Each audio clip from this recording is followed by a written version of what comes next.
चला जाणून घेऊयात मिरचीविषयी आणि पाहूयात तिखट ही खरंच चव आहे का ते।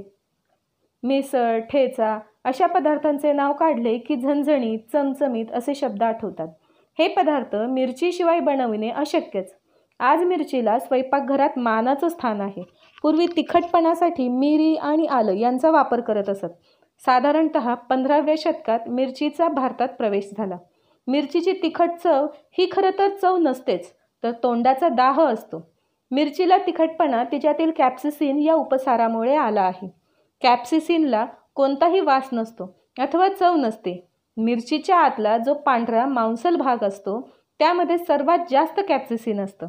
कॅप्सिसिनला दाह देणाऱ्या स्वादपिटिका जरी जिभेवर नसल्या तरी त्याच्याशी संधान बांधणारा व्हॅनिलॉइड रिसेप्टर नावाचा वेदनाग्राहक रेणू जिभेच्या पातळ त्वचेत असतो।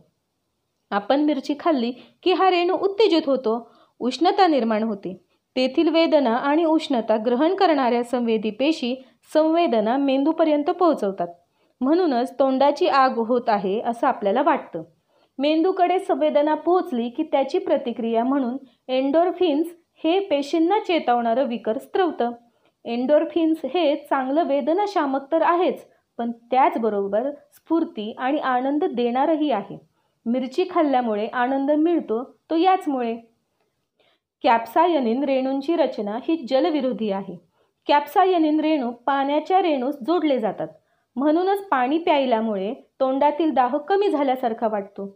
पण हे रेणू पाण्यात विरघळत नसल्यामुळे पाण्यासह पुन्हा तोंडात पसरतात आणि त्यामुळे दाह तोंडभर पसरतो। त्याऐवजी तूप आणि लोणी खाल्लं तर मिरचीची दाहकता कमी होते। कॅप्सायनिन मेदात सहज विरघळतं, त्यामुळे तोंडातील कॅप्सायनिन तूप लोण्यात विरघळून जातं। हे इथेनॉलमध्येही विरघळतं, त्यामुळे अल्कोहोलिक पेयांमुळे मिरचीची आग कमी होते।